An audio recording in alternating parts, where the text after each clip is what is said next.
Assalamu alaikum wa rahmatullahi wa barakatuhu, chers frères et sœurs en islam.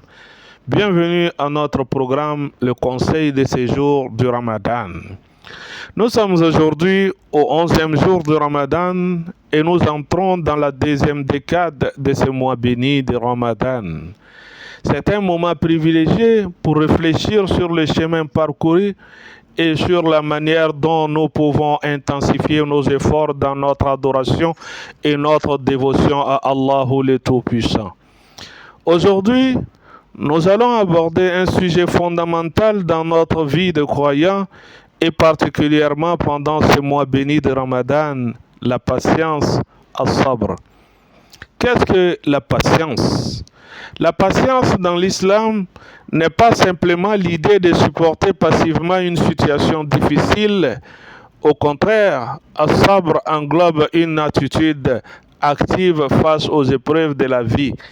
C'est la capacité à rester ferme dans sa foi et dans ses actions en toutes circonstances sans perdre espoir en Allah, le Tout-Puissant. Notre bien-aimé prophète Mohammed sallallahu alayhi wa sallam nous a enseigné que la patience n'est pas seulement de supporter les moments difficiles, mais aussi d'être persévérant dans la pratique du bien et dans la quête de la satisfaction d'Allah le Tout-Puissant. Les liens donc entre la patience et le Ramadan. Oui, le Ramadan est l'école de la patience. Chaque jour, nous jeûnons en nous privant de nourriture, de boissons et de désirs matériels, non pas pour souffrir, mais pour apprendre à contrôler nos désirs et à être plus proches d'Allah. Le jeûne est donc une forme de patience active. Notre bien-aimé prophète Mohammed sallallahu alayhi wa sallam a qualifié le jeûne de la patience. Il a dit: le jeûne est la moitié de la patience. Il faut savoir que la patience se vérifie à 3 niveaux. Il faut endurer en effet les obligations du Seigneur Tout-Puissant, endurer face à ses interdits, à ses interdictions et endurer face au destin. La patience à ces 3 niveaux est contenue dans le jeûne, chers frères et sœurs. Cette patience nous apprend à résister à nos faiblesses et à persévérer dans notre dévotion malgré les difficultés. Elle nous rappelle que la récompense de cette patience est immense, comme Allah le Tout-Puissant nous le dit dans le glorieux Coran. Je cite: « Ô vous qui avez cru, cherchez secours dans la patience et la prière. Certes, Allah est avec ceux qui sont patients. » Sourate 2, verset 153. À présent, chers frères et sœurs, les bienfaits de la patience. La patience nous permet, chers frères et sœurs, non seulement de surmonter les épreuves, mais aussi d'en tirer des leçons. Elle nous enseigne à cultiver la résilience, à ne pas céder à la frustration et à renforcer notre relation avec Allah.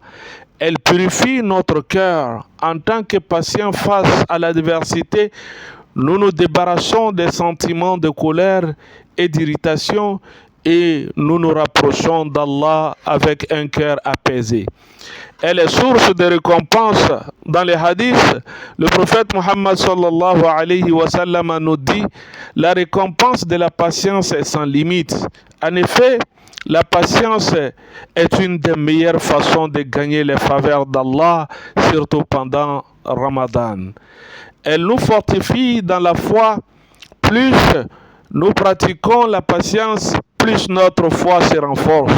Nous apprenons à comprendre que chaque épreuve a un but et une sagesse, même si nous ne la comprenons pas immédiatement. Et les difficultés forment des patiences, chers frères et sœurs. La patience se décline sous différentes formes dans notre vie de tous les jours. La patience dans l'adoration, continuer à faire des prières et des invocations avec persévérance, même quand nous sommes fatigués ou quand la tentation de négliger nos obligations se présente. La patience, chers frères et sœurs, la patience face aux épreuves.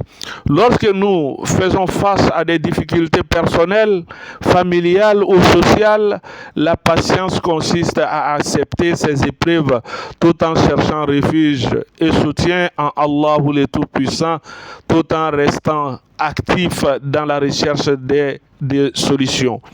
La patience dans les relations.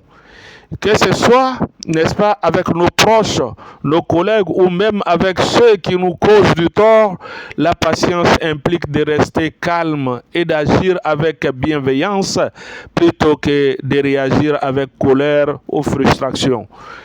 Le prophète Muhammad sallallahu alayhi wa sallam a dit, je cite, celui qui persévère, Allah lui donne la patience et aucun homme n'a reçu de meilleur et de plus large don que la patience. Al-Bukhari. C'est ainsi que la patience, c'est signe de la solide volonté, de la grandeur de l'homme et de sa dignité. Les musulmans qui s'arment de la patience font ainsi face à l'affolement et au désespoir. Cinquièmement, chers frères et sœurs, les paroles du prophète sallallahu alayhi wa sallam sur la patience sont nombreuses. Il y a entre autres, le prophète sallallahu alayhi wa sallam a dit, celui qui est patient, Allah le récompense d'une manière qui dépasse sa patience. Al-Muslim. Cet hadith nous rappelle que la patience n'est pas juste une vertu à maintenir, mais qu'elle est également accompagné de grandes récompenses que nous verrons ici-bas ou dans l'au-delà. Sixièmement, comment cultiver donc la patience durant ce mois béni de Ramadan. À ce stade de Ramadan, chers frères et sœurs, beaucoup d'entre nous peuvent ressentir la fatigue ou l'envie de relâcher dans nos efforts. C'est justement à ce moment-là que la patience devient cruciale. Voici quelques conseils pour cultiver la patience durant ce mois béni de Ramadan. Premièrement, rappelez-vous de l'objectif du jeûne. Le jeûne n'est pas simplement une privation de nourriture, mais un moyen d'avoir la piété et de se rapprocher d'Allah le Tout-Puissant. Chaque instant de privation est une occasion de grandir dans la foi et la patience. Deuxièmement, renforcez vos invocations. Pendant le Ramadan, les portes du ciel sont ouvertes. Prenez un moment chaque jour pour prier. Demandez à Allah de vous accorder la patience et la persévérance dans ce mois béni de Ramadan. Troisièmement, pratiquez la gratitude. Même dans les moments de fatigue, pensez aux bénédictions que vous avez et remerciez Allah pour tout cela. La reconnaissance, n'est-ce pas, atténue les sentiments d'irritation et renforce la patience. En conclusion, chers frères et sœurs, en ce 11e jour de Ramadan, alors que nous entamons la deuxième décade, rappelons-nous que la patience est la clé pour surmonter nos défis et renforcer notre foi. Faisons en sorte que ce Ramadan soit une école de patience, une période où nous apprenons à maîtriser nos émotions et à rester fermes dans notre adoration. Alors, sur ces chers frères et sœurs, nous allons nous arrêter là pour ce jour. Et vous aussi, n'hésitez pas à partager vos expériences de patience sur le numéro WhatsApp qui est affiché sur le bas de l'écran. Comment la patience a-t-elle impacté votre vie? Vos témoignages pourraient inspirer, n'est-ce pas, d'autres à être patients et à se rapprocher d'Allah le Tout-Puissant. Puisse Allah nous accorder à tous la patience et qu'il accepte nos efforts pendant ce mois béni de Ramadan. Allahumma amin. Merci pour votre aimable attention et rendez-vous demain pour un nouveau conseil. Wassalamu alaikum wa rahmatullahi wa barakatuh.